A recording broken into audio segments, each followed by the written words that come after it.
ஹாய்மா, அதை பாருங்கடா, பச்சரிசி மாவு ரொட்டி சொல்லித்தரேன். நம்ம பச்சரிசி மாவு அரிசி கழுவிட்டு மிக்சியில் போட்டும் பச்சரிசி மாவு ரெடி பண்ணிக்கலாம். இல்லைன்னா நம்ம அந்த கொழுக்கட்டை மாவுக்கு மிஷினில் கொடுக்குற மாதிரி வாஷ் பண்ணிவிட்டு அது மாதிரி கொடுத்துட்டு அதுக்கு பாருங்கள், 1 டம்ளர் மாவுக்கு 1.5 டம்ளர் தண்ணி, வெறும் கடாய் வச்சுட்டு அதில் ஒரு டம்ளர் எத்தனை டம்ளர் போடுறோமோ அவ்வளோ தண்ணி அளவு, 1.5 டம்ளர் தண்ணி 1 டம்ளருக்கு அதை வச்சுட்டு அதுக்கப்புறமா அதில் கொஞ்சமாக தேங்காய் துருவி போட்டுருணும்.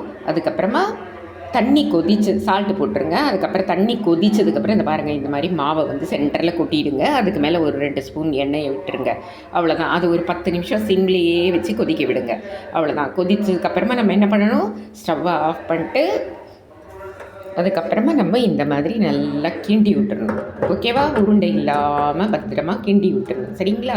கிண்டி விட்டுட்டு அதை வந்து அப்படியே எடுத்து வச்சுட்டு ஆறுனதுக்கப்புறமா நம்மளால் முடிஞ்ச வரைக்கும் கொஞ்சம் நேரம் ஆறுனதுக்கப்புறம் நல்லா பிசைஞ்சு கவர் மேலே வச்சு தட்டி ரொட்டி சுடுற மாதிரி சுட்டணும். ரொட்டி சுட்டதுக்கப்புறம் காட்டுறேன். ஓகேவா? ஹாய்மா, அதை பாருங்கடா, அந்த ரொட்டி மாவை பார்த்திங்களா, நம்ம அந்த மாவை கிண்டணும் இல்லையா, அதை இந்த மாதிரி நல்லா உருண்டை கட்டாமல் இருக்கும். சூப்பராக இருக்கும். நம்ம கரெக்டாக கடைஞ்சோன்னா அதை நல்லா மத்து போட்டு கிளறிட்டு இது மாதிரி பால்ஸ் மாதிரி நல்ல மாவு வந்து உருண்டை இல்லாமல் பிசைஞ்சு இந்த மாதிரி நைஸாக வச்சுக்கணும். ஓகேவா? இவ்வளோ சைஸில் வச்சுக்கிட்டிங்கன்னா அதுக்கப்புறமா பிளாஸ்டிக் பேப்பர் மேலே நீங்கள் வந்து உங்களுக்கு கையில் தட்ட முடியலன்னா அந்த சப்பாத்தி கட்டைக்கு எண்ணெய் பூசிட்டு நல்லா மெலீஸாக திரட்டிடணும். இது பாருங்கள், ஒன்றை சுட்டி எடுத்துட்டேன்.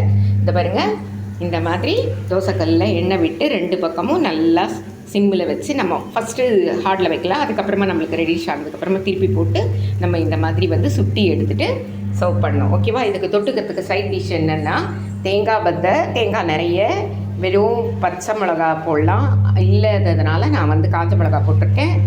அதுக்கப்புறமா வந்து புளி, உப்பு, மஞ்சத்தூள் போட்டு மிக்சியில் கிரைண்ட் பண்ணிட்டு அதை பாருங்கள் நைஸாக அரைச்சிடணுண்டா. அரைச்சிட்டு இதை பாருங்கள், எண்ணெய் வச்சு கடுகு, உளுத்தம்பருப்பு, பெருங்காயத்தூள், கருவேப்பிலை போட்டு நம்ம தாளித்து இது வந்து இதில் போட்டு இது தொட்டுட்டு சாப்பிட்டு பாருங்கள். செம்ம டேஸ்ட்டாக இருக்கும். நீங்கள் டிஃப்ரெண்ட்டாக பண்ணி கற்றுக்கங்க. இந்த இட்லி, தோசை இதெல்லாம் வந்து வேஸ்ட்டுமா, அதெல்லாம் ஹெல்த் வைஸு.